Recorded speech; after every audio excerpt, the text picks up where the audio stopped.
The golden sands of the Sahara whispered secrets that the pharaohs never wanted the world to know. Deep beneath the Valley of the Kings, in chambers sealed for millennia, archaeologists have uncovered evidence of lives lived in shadows, women whose beauty condemned them to gilded prisons, whose bodies served the pleasure of god-kings, and whose deaths were considered as insignificant as the morning mist over the Nile. The hieroglyphs on the tomb walls told official stories of divine pharaohs and their blessed queens, but the mummified remains found in hidden chambers revealed a different truth. These weren't queens or princesses, they were concubines, women whose existence was erased from history the moment their usefulness ended. Their preserved bodies bore the marks of lives spent in service to power, their final resting places designed not to honor their memory but to ensure their eternal silence. In the shadow of the Great Pyramids, where tourists marvel at ancient engineering and divine kingship, lay the forgotten graves of women who knew the pharaohs not as gods, but as men whose appetites knew no bounds. These concubines witnessed the private moments when divine masks slipped away, revealing the brutal reality behind the golden facade of Egyptian royalty. Welcome to Scandalous Pasts, where we uncover the stories that ancient scribes dared not record and modern textbooks refused to tell. Today, we're descending into the hidden world of Egyptian concubines, women who lived as beautiful prisoners in the most powerful civilization on earth, whose sacrifices built the very foundations of pharaonic power. Before we journey into these buried secrets, make sure to hit that subscribe button so you never miss our expeditions into history's most scandalous mysteries. Now, let's step into a world where divine kingship demanded human offerings, where beauty was both blessing and curse, and where the price of serving gods was measured in broken lives and forgotten dreams. Hashtag the selection of sacred prisoners. The great markets of Memphis buzzed with activity as merchants from across the known world displayed their most precious wares. But among the ivory, gold, and exotic spices, the most valuable commodities weren't objects at all. They were young women whose beauty had marked them for a fate that would elevate them above common slaves while condemning them to lives of exquisite captivity.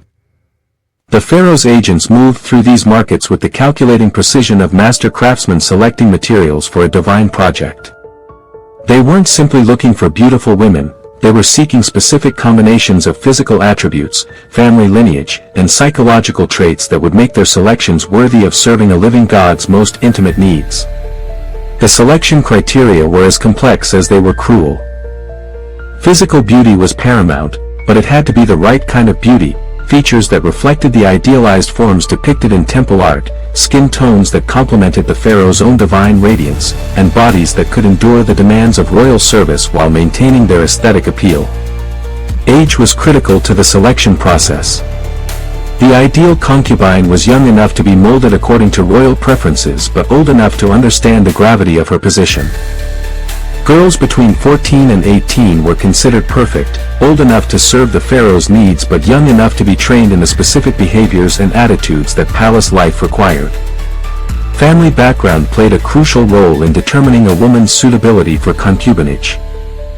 Daughters of minor nobles or wealthy merchants were preferred because their family's status provided some assurance of proper upbringing, while their relative powerlessness ensured they couldn't become political threats.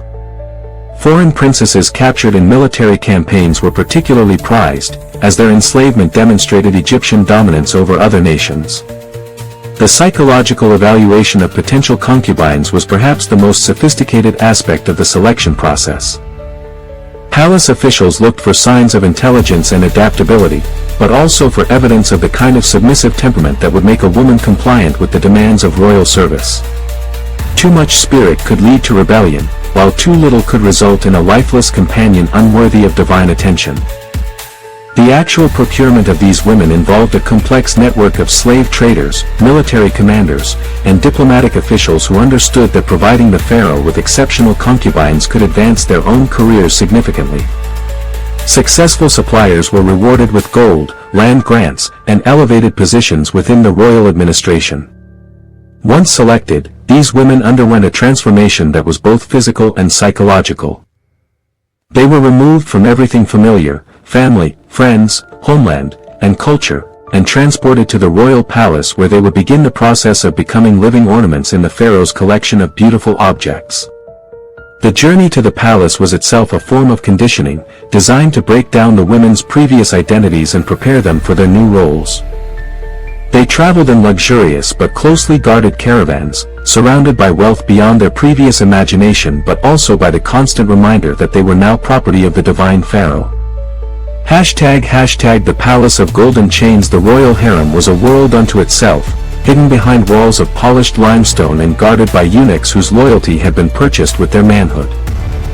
To outsiders, it appeared to be a paradise of luxury and leisure, but for the women who lived within its boundaries, it was a prison more secure than any dungeon, more isolating than any desert exile. The architecture of the harem was designed to be both beautiful and confining. Courtyards filled with exotic plants and singing birds created an atmosphere of tranquil beauty, while the absence of windows facing outward ensured that the women inside could never see the world beyond their golden cage.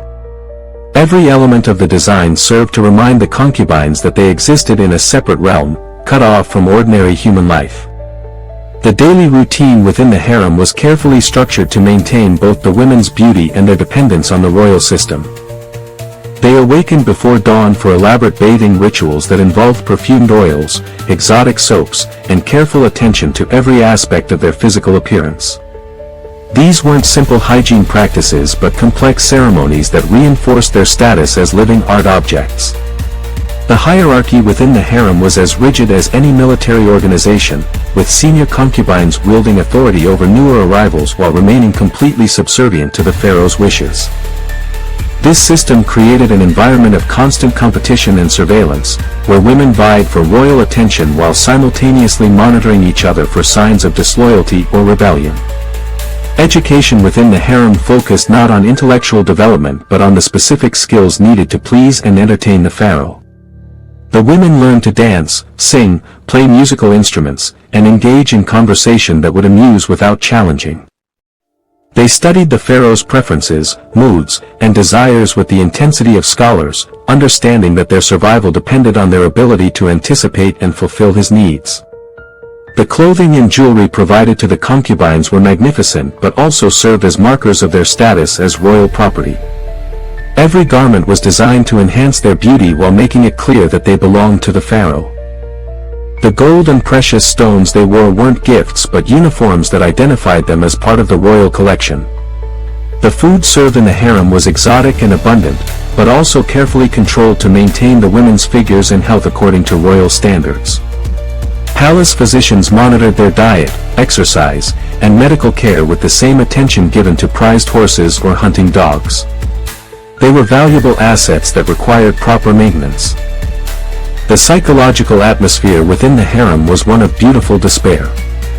The women lived surrounded by luxury that most people could never imagine, yet they were completely cut off from meaningful human relationships, personal autonomy, and any hope of determining their own futures. They were living dolls in a divine playhouse, beautiful and pampered but ultimately powerless. Communication with the outside world was strictly forbidden, ensuring that the concubines could never seek help from family members or former friends. They existed in a bubble of royal privilege that was also a form of solitary confinement, surrounded by other women but unable to form genuine friendships due to the competitive nature of their situation. The presence of eunuch guards added another layer of psychological complexity to harem life. These men, who had been castrated to ensure they posed no sexual threat to the pharaoh's women, served as constant reminders of the price of serving royal power. Their mutilated bodies were living warnings of what happened to those who might threaten the pharaoh's exclusive access to his concubines. Hashtag the pharaoh's private theater. When the sun set over the Nile and the official business of ruling Egypt concluded, the pharaoh retreated to his private chambers where the true nature of divine kingship revealed itself. Here, away from the eyes of priests and courtiers, the living God became simply a man with appetites that his absolute power allowed him to satisfy without restraint or consequence. The pharaoh's private quarters were designed as stages for elaborate performances where concubines were both actresses and audience in dramas of power and submission. These weren't intimate encounters between lovers but carefully choreographed displays of dominance where the pharaoh could exercise absolute control over women who had no choice but to participate in whatever scenarios his imagination devised. The selection of which concubines would attend the pharaoh on any given evening was itself a form of psychological torture. Women never knew when they might be summoned, creating a constant state of anxious anticipation that kept them focused entirely on their appearance and behavior. The uncertainty was deliberate. It prevented them from developing any sense of security or routine that might allow them to maintain psychological independence. The pharaoh's preferences were as varied as they were demanding. Some evenings he might desire elaborate theatrical performances where concubines acted out mythological stories or historical events. Other nights he might prefer intimate conversations where women were expected to display intelligence and wit while remaining completely submissive to his authority. The physical demands placed on the concubines went far beyond simple sexual service. They were expected to be skilled in massage, aromatherapy, and various forms of physical pleasure that required extensive training and practice. Their bodies became instruments that they learned to play according to the pharaoh's desires, with their own pleasure or comfort being completely irrelevant to the performance. The pharaoh's mood could change without warning, transforming a pleasant evening into a nightmare of psychological or physical abuse. The women learned to read subtle signs of his emotional state and adjust their behavior accordingly, but even perfect compliance couldn't guarantee safety when dealing with a man who faced no consequences for his actions. The presence of other concubines during these private sessions added layers of humiliation and competition to already degrading situations. Women were forced to witness each other's submission and sometimes to participate in group activities that violated their dignity while demonstrating the pharaoh's power to command any behavior he desired. The pharaoh's use of religious language and symbolism during these encounters was particularly twisted, as he would often frame his sexual demands as divine commands or religious rituals. The women were told that serving his pleasure was a form of worship, that their submission honored the gods, and that resistance would bring divine punishment upon themselves and their families. #The price of royal favor within the golden walls of the harem. The greatest blessing a concubine could receive was also her greatest curse, the pharaoh's special attention. Those women who caught the divine eye and became favored companions discovered that royal preference came with a price that few were prepared to pay, transforming them from anonymous prisoners into celebrated victims whose suffering was magnified by their elevated status. The favored concubine found herself thrust into a spotlight that illuminated every aspect of her existence while simultaneously isolating her from any genuine human connection. She received the finest quarters, the most beautiful clothing, and the most exotic foods, but these privileges came with the understanding that she now belonged more completely to the pharaoh than ever before. The jealousy of other concubines was perhaps the most immediate consequence of royal favor. Women who had been companions in misery suddenly became enemies, viewing the favored one as both a threat to their own chances of advancement and a symbol of their own failure to please the divine pharaoh. The harem's atmosphere of competitive cooperation dissolved into open hostility and sabotage. The favored concubine's daily routine became even more regimented than before, with every moment planned to maintain her appeal and availability to the pharaoh. She underwent additional beauty treatments, received specialized training in whatever skills had attracted royal attention, and was subjected to constant surveillance to ensure she maintained the standards that had elevated her above her peers. The psychological pressure of maintaining royal favor was enormous. The favored concubine understood that her elevated status was completely dependent on the pharaoh's continued interest, which could evaporate without warning or explanation. She lived in constant fear of saying the wrong word, displaying the wrong expression, or failing to anticipate the pharaoh's needs with perfect accuracy. The physical demands placed on favored concubines were often extreme, as the pharaoh expected them to be available at any hour and to participate in whatever activities his imagination devised. Their bodies became playgrounds for royal experimentation, with their own comfort or desires being completely irrelevant to the pharaoh's exploration of his absolute power over another human being. The isolation that came with royal favor was perhaps its cruelest aspect. The favored concubine was cut off from the support and companionship of other women in the harem, while simultaneously being denied any genuine emotional connection with the pharaoh himself. She existed in a liminal space between the world of servants and the realm of royalty, belonging fully to neither. Some favored concubines attempted to use their position to influence royal policy or to improve conditions for other women in the harem, but such efforts were extremely dangerous. The pharaoh's favor was based on his perception of the woman as a beautiful object for his pleasure, not as an advisor or partner. Any attempt to exercise independent judgment or moral authority could result in immediate loss of status or worse. #The forgotten mothers. Among the most tragic figures in the hidden world of Egyptian concubinage were those women who bore children to the pharaoh, only to discover that motherhood brought not elevation but a different form of captivity. These forgotten mothers lived in the shadows of royal succession, their children claimed by the state while they themselves were relegated to the margins of palace life. The pregnancy of a concubine was both a moment of hope and terror. If she bore a son, she might gain some measure of security and status as the mother of a potential heir. If she bore a daughter, the child might become a valuable asset for diplomatic marriages. But if she failed to conceive or suffered miscarriages, her value to the pharaoh diminished rapidly, and her future became increasingly uncertain. The care of pregnant concubines was managed by palace physicians and midwives who understood that they were tending not to individual women but to vessels carrying potentially valuable royal offspring. The mother's health and comfort were important only insofar as they affected the well-being of their unborn children. Their own desires, fears, and needs were secondary considerations at best. The birth of a royal child marked the beginning of a new form of suffering for concubine mothers. Their babies were immediately claimed by the state and placed in the care of royal nurses and tutors who would raise them according to the needs of the dynasty. The biological mothers became peripheral figures in their own children's lives, allowed occasional supervised visits but denied any real parental authority.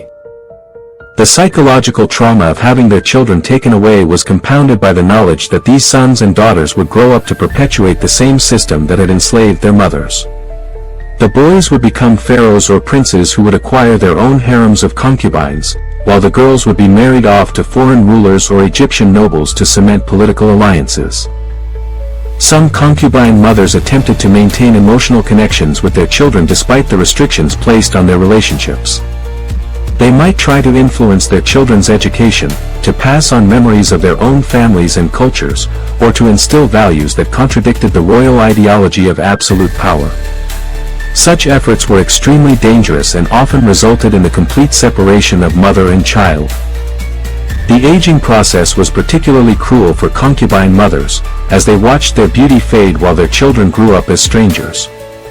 They had sacrificed their youth and freedom to produce heirs for a man who viewed them as breeding stock, and their reward was to be discarded when their reproductive usefulness ended. The fate of concubines who failed to produce children was often worse than those who became mothers.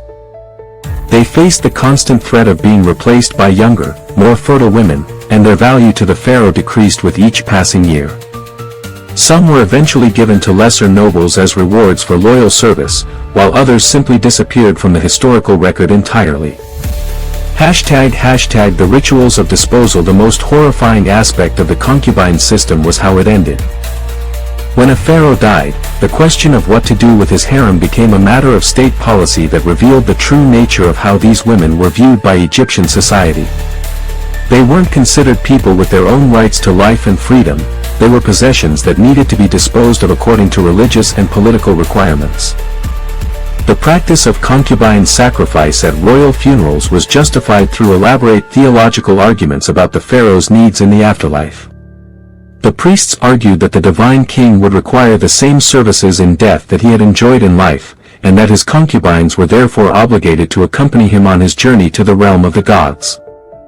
The selection of which concubines would be sacrificed was based on a combination of religious considerations and practical politics.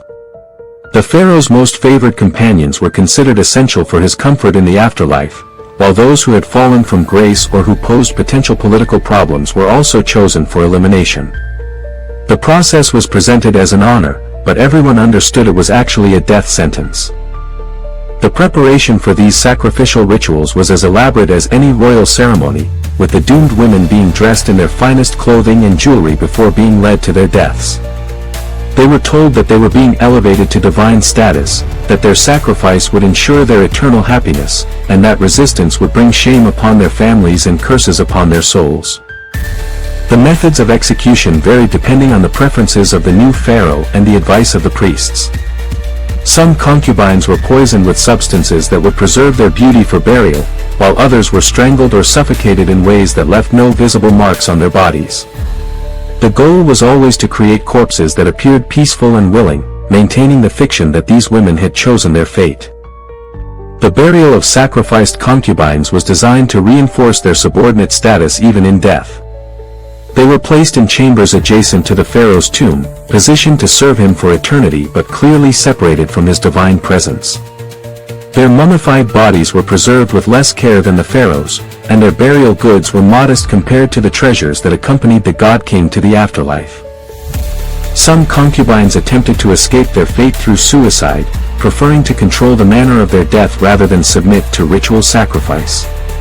But even these desperate acts were reinterpreted by the priests as evidence of their eagerness to serve the pharaoh in death, denying them even the dignity of choosing their own end.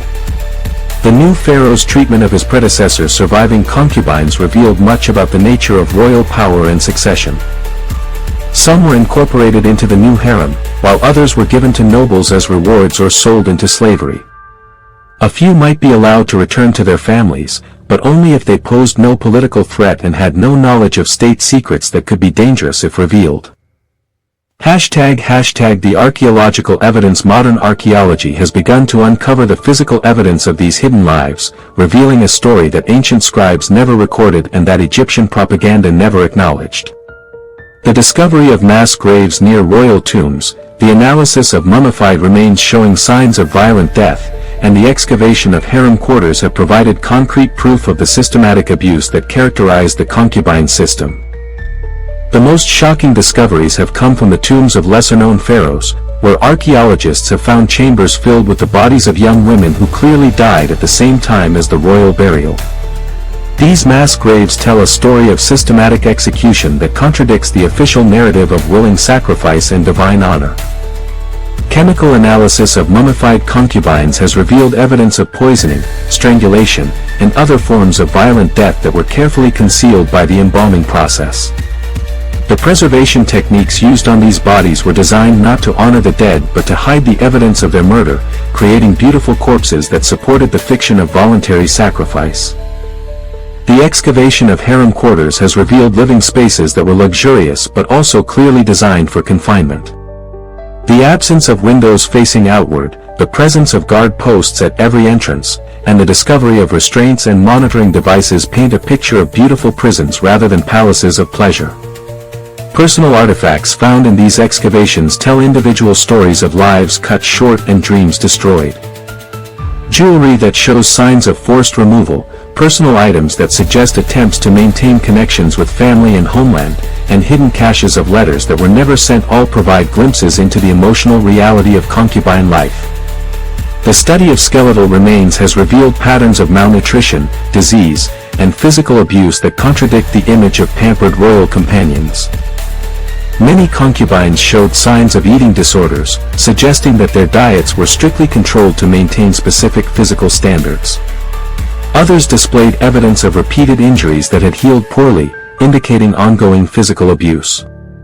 DNA analysis of mummified remains has begun to reveal the geographic origins of concubines, confirming that they were gathered from across the known world through conquest, trade, and diplomatic tribute. The genetic diversity found in these graves tells the story of a systematic program of human trafficking that supplied the pharaohs with a constant stream of beautiful victims. #The legacy of beautiful suffering. The hidden world of Egyptian concubines left a legacy that extended far beyond the borders of ancient Egypt, establishing patterns of sexual exploitation and human trafficking that would influence civilizations across the ancient world. The Egyptian model of royal harems became a template that was copied and adapted by rulers throughout the Mediterranean and Near East.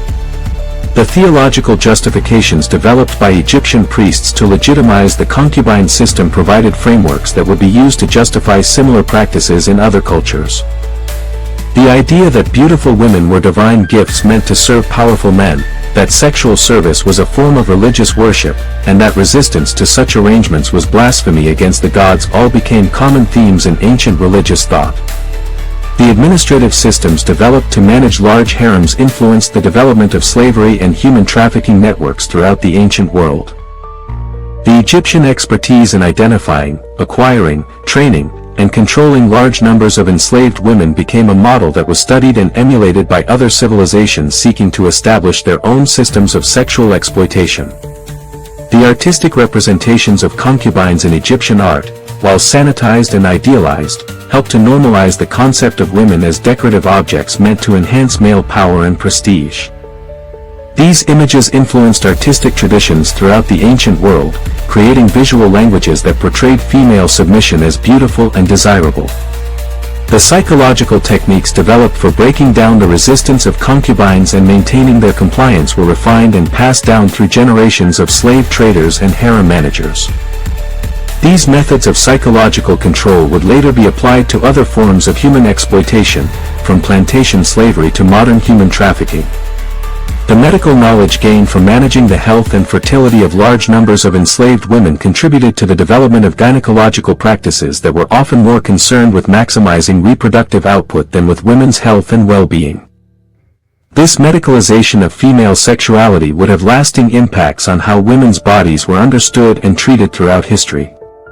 The economic systems that supported the concubine trade created networks of human trafficking that spanned continents and influenced the development of slavery as a global institution.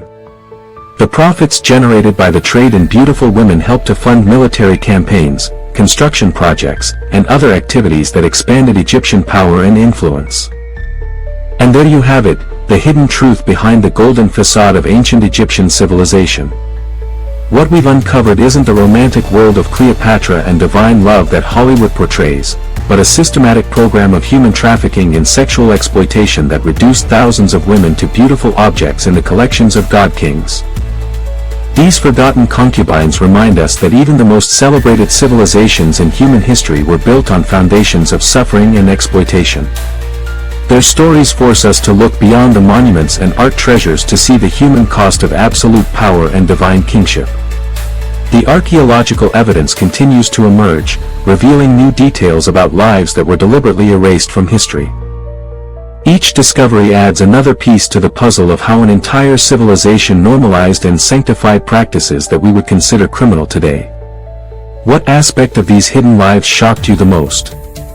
The systematic nature of the exploitation, the religious justifications for human sacrifice, or the way an entire civilization erased these women from history? Share your thoughts in the comments below. If this journey into ancient Egypt's darkest secrets captivated you, make sure to hit that like button and subscribe to Scandalous Pasts for more shocking revelations from history's hidden chambers. Ring that notification bell so you never miss our expeditions into the scandals that shaped our world. Remember, the stories we tell here at Scandalous Pasts are fictional tales that may draw inspiration from real historical events and human nature, but they are crafted for entertainment and reflection rather than historical fact. Until next time, keep questioning the golden images of the past, and remember, sometimes the most magnificent civilizations cast the darkest shadows, hiding stories of suffering beneath their glittering achievements.